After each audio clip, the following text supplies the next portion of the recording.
Hello, ladies and gentlemen. I am the Omni viewer, and we've got yet another teaser image for the upcoming Godzilla anime. This one is genuine, unlike the fan art we got last time. Now, before I show you, spoiler alert, Godzilla still isn't in this picture. You know the old axiom that says, once is an event, twice is a coincidence, and 3 or more times is a pattern? Look, I'm as sick of saying it as you are of hearing me say it, so all I'm gonna say is this. There is such a thing as too much buildup.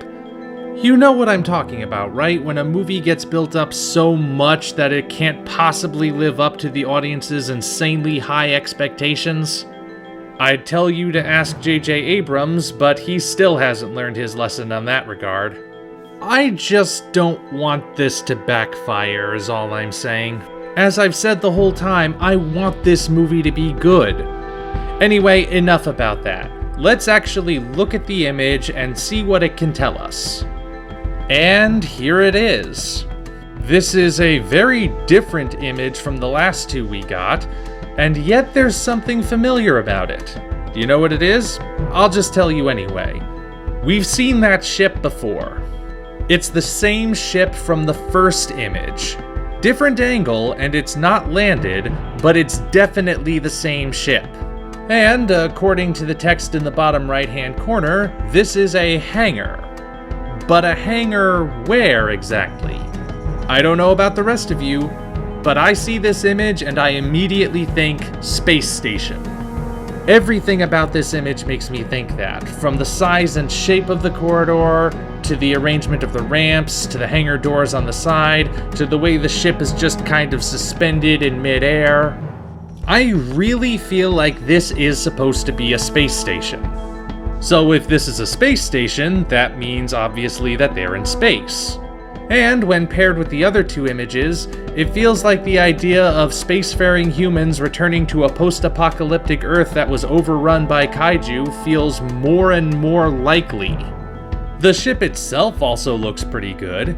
Over at Screonk.com, they said it looked kinda like the Super X. I don't necessarily know if I agree, cause the first two Super X ships were much rounder and more egg-shaped than this relatively flat sandwich-looking kind of ship, and Super X3 looked like a jet. Then again, we can't rule out that this is an updated version of the Super X, although it doesn't really look like a battleship to me. What we've seen so far indicates that it's more of a transport as opposed to the flying fortress the first Super X was.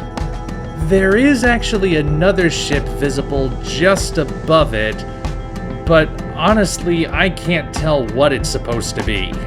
But it looks like it has a light on, so maybe it's a fighter that's going to serve as an escort when the main ship lands? I don't know. And the last thing we can really discern from this is, yet again, it's emphasizing just how small the human characters are.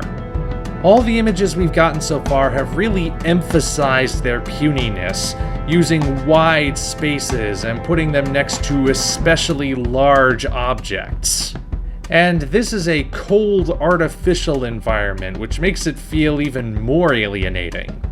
Although the organic setting we see in the other two images is just as oppressive. So, yeah, I think the theming is pretty apparent here. Now, this image was released on the movie's official Twitter page, and it came with a tweet which, when translated to English, said, among other things, that until the scheduled convention event at Anime Japan, there will be no new images released. Now, granted, that event is fast approaching, but it does mean there's gonna be a bit of a dry period where we won't get anything else.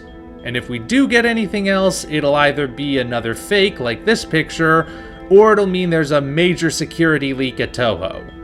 Anyway, what do you think of the image? You got any theories? Is there something I may have missed that you'd like to point out? Feel free to leave your comments below. Until such time as we meet again, this is the Omni Viewer, signing off.